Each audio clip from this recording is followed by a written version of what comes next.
না, প্রেমে মজেছে পড়ি তো আমার বন্ধু বলতে পারেন, মানে ফ্যামিলি মেম্বারের ভিতরে একজনও। ও আমাদের ফ্যামিলি মেম্বারের গুরুত্বপূর্ণ মেম্বারের ভিতরে একজন পড়ি। ও আমার যেমন বন্ধু তেমন কলিগ। ওর সঙ্গে আমার মানে হৃদ্যতা বা ভালোবাসার জায়গাটা এতটাই স্ট্রং।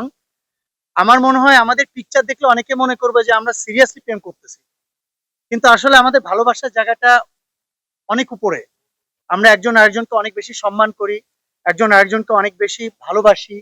ভালোবাসাটাও আমাদের ভিতরে অপরিসীম। হ্যাঁ, বিশেষ করে আমি আপনাকে অনেক উদাহরণ দিতে পারবো। যেমন আমার বাসায় যখন যাই, এমনও গেছে আর কি, আমার রাত ৩টা বাজে, আমার বাসায় যখন গেছে 12টা থেকে বসে আছে, সে আমি না গেলে ডিনার করবে না। আমি ৩টার সময় গিয়ে তারপর একসাথে বসে ডিনার করছি। মানে আমাদের ভালোবাসাটা এতটাই স্ট্রং। তার মানে এই না যে তার সঙ্গে আমার কোনো অন্য কোনো সম্পর্ক আছে, বন্ধুত্বের বাইরে, ফ্যামিলি মেম্বারের বাইরে। আমি এটাই মনে করি। আর বাসার কোনো প্রোগ্রাম হলে বা আমার কোনো বাসার প্রোগ্রাম হলে আমরা দুজন একজন আরেকজনকে অটোমেটিক্যালি ইনভাইটেড থাকি। বা আমার ফ্যামিলি বা ওর ফ্যামিলি, ওর আর ফ্যামিলি তো আরো অনেক লোকজন আছে, তারা সেম কন্ডিশন। আবার রিসেন্টলি আমরা যখন ইন্ডিয়াতে গেলাম, ও একটা কাজে গেছে, আমিও একটা কাজে গেছি। দেখা গেছে ও আমাকে হুট করে ফোন দিছে যে আমি ধাবা খাবো, রাত 1:30 বাজে। আমার আমার এক জায়গা থেকে, আমি সেই এয়ারপোর্টের সাইডে আছি, ও দেখা গেছে টালিগঞ্জের সাইডে, নিউ মার্কেট সাইডে আছে, বা আরো অন্য সাইডে আছে। আমার ওইখান থেকে ছুটে যেতে হয়েছে রাত 12টা 1টার সময়। ও ধাবা খেতে চাইছে, ওকে ধাবা খাওয়াবো। বিষয়টা এরকম আর কি। আসলে ভালোবাসা এটা শুধুই বন্ধুত্বের সম্পর্ক আমাদের।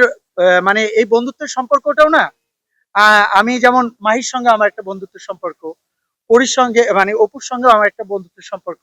আমি মনে করি যে আমাদের সম্পর্কটা, এই সম্পর্কগুলো না অনেক বেশি পবিত্র। এই সম্পর্কটা যত মানুষের কাছে যায়, তত এটা অপবিত্র হইতে থাকে। আমার কাছে তাই মনে হয়। একটা ভালো সম্পর্ক সবসময় হাইড রাখা উচিত। আমি শুধু আমার ব্যাপারে বলছি না, সবার ব্যাপারে। একটা ফ্যামিলি মেম্বার দেখবেন, যখন আপনি আপনার ওয়াইফের সঙ্গে অনেক বেশি ছবি ছাড়তে থাকবেন, দেখবেন ওই সম্পর্কটা কেন বেশি আস্তে আস্তে মানুষের কাছে অপবিত্র হয়ে যায়। সো আমি এটাতে বিশ্বাসী না যে ভালোবাসা মানুষের সঙ্গে, বিজ্ঞতার সঙ্গে অনেক পাবলিসিটি করতে হবে। আমি মনে করি এটাকে যত লুকিয়ে রাখা যায়, তত এটা ভালোবাসাটার স্থায়িত্ব বাড়ে, তত এটা পবিত্রতা বাড়ে।